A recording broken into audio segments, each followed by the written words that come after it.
जो भारत की अस्मिता को गिराने के लिए हमेशा खुरपात करते हैं, जो देश के साथ कदम कदम पर आघात करते हैं, जो दुश्मन मुल्कों से मिलकर करामात पर करामात करते हैं, वो भी चुनाव आने पर जनता की फिक्र और देश हित में बात करते हैं। नमस्कार, मैं कोई बाला बिहारी। कांग्रेस पार्टी की डूबती नैया को पार लगाने का टेंडर प्रियंका वाड्रा को मिला है, जिनको लोग प्रियंका गांधी कहते हैं। अब सवाल यह है कि जब कांग्रेसी नेता खुद को इतना ईमानदार और देशभक्त ही बताते हैं, तो फिर प्रियंका वाड्रा को राजनीति में आने की क्या जरूरत थी?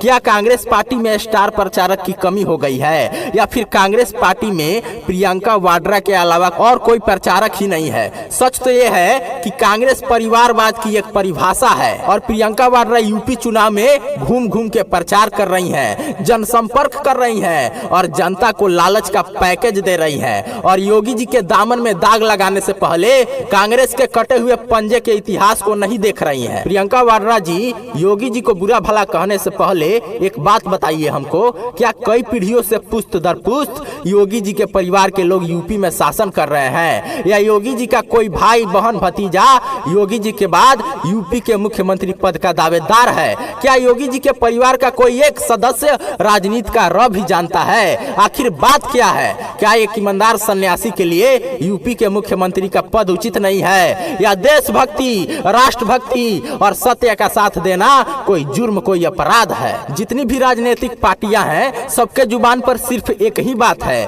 कि योगी जी का मठ जाने का समय आ गया है। मैं कवि बाला बिहारी उन परिवारवादियों से पूछना चाहता हूं, क्या एक सच्चे सन्यासी के लिए यूपी के मुख्यमंत्री का पद उचित नहीं है? दोस्तों, सच्चाई ये नहीं है, बल्कि सच्चाई तो ये है कि यूपी से राजनीति का व्यवसायीकरण बंद हो गया है और भ्रष्टाचार, लूट घसोट के सारे मार्ग धीरे धीरे बंद होने लगे हैं। गुंडे और अपराधियों के सरदारों की दुकानदारी बंद होने लगी है। भारत में उत्तर प्रदेश एक नए ताकत के साथ उभर रहा है। उत्तर प्रदेश का यश, कीर्ति, गौरव बढ़ रहा है। इसी कारण से चोरों की टोली में हाहाकार मचा हुआ है, क्योंकि ये भ्रष्टाचारी जानते हैं कि अगर योगी सत्ता में रहेगा तो एक ना एक दिन इनको जेल की हवा खानी पड़ेगी। इसलिए अपने काले कारनामों को छुपाने के लिए झूठ पर झूठ बोल रहे हैं, जनता को भ्रमित कर रहे हैं और योगी आदित्यनाथ को बुरा भला कह रहे हैं। और एक बात आप नहीं जानते, मैं आपको बता दूं कि प्रियंका वाड्रा के पति रॉबर्ट वाड्रा हैं और रॉबर्ट वाड्रा के पिता राजेंद्र वाड्रा एक पुराने जनसंघी थे और जनसंघी राजेंद्र वाड्रा की बहू है प्रियंका वाड्रा।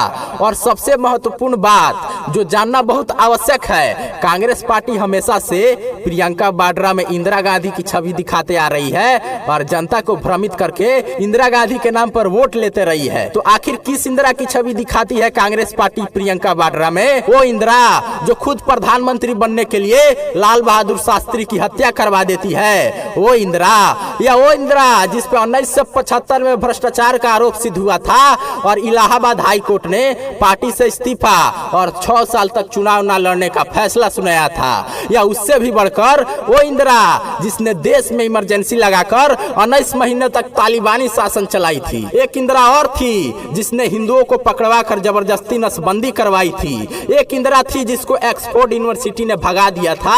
एक इंदिरा और थी जिसको रविंद्रनाथ टैगोर ने दुराचरण के कारण शांति निकेतन विश्वविद्यालय से निकाल दिया था। एक और इंदिरा थी जिसने इंग्लैंड के एक मस्जिद में फिरोज खान नामक एक सिगरेट और शराब के स्मगलर से शादी करके इंदिरा गांधी से मोमिना बेगम बन गई थी। आखिर किस इंदिरा की छवि दिखाना चाहते हैं? वो इंदिरा जो 1968 में अफगान में बाबर के कब्र पर गई थी और सर झुकाकर आंखें बंद करके काफी देर तक खड़ी रही और अपने पीछे खड़े उस समय के तत्कालीन विदेश मंत्री नटवर सिंह से बोली कि आज मैंने अपने इतिहास को ताजा कर लिया। यह बात नटवर सिंह ने अपने किताब प्रोफाइल्स एंड लेटर्स में लिखा है। इंदिरा गांधी इतिहास ताजा करने की बात इसलिए की क्योंकि बाबर मुगल साम्राज्य का संस्थापक था और नेहरू परिवार इसी खानदान से उत्पन्न हुआ है।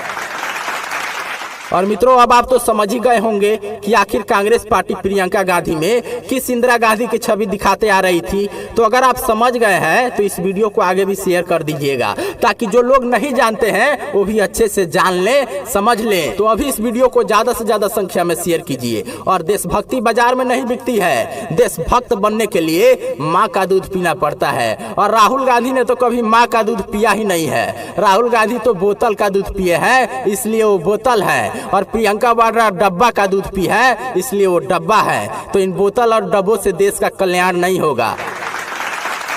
और ये अंतिम 4 पंक्तियां पढ़ रहा हूँ और इसके बाद अपने वाणी को विराम दूंगा। और एक बार फिर बोल रहा हूँ कि इस वीडियो को आप लोग ज्यादा से ज्यादा शेयर कीजिए और YouTube पे सर्च कीजिए कवि बाला बिहारी और हमारे चैनल को तुरंत सब्सक्राइब कर लीजिए, क्योंकि देश हित में जो आपको कहीं सुनने को नहीं मिलेगा वो सिर्फ और सिर्फ कवि बाला बिहारी के चैनल पर सुनने को मिलेगा। तो बिना देर किए हमारे चैनल को तुरंत सब्सक्राइब कर लीजिए। गौर कीजिए कि ईमानदार को बदनाम करता है, चोर को सलाम करता है, कि ईमानदार को बदनाम करता है, चोर को सलाम करता है। और एक कांग्रेस देश का इकलौता पार्टी है जो केवल गद्दारों पर एतबार करता है। जय हिंद, जय भारत।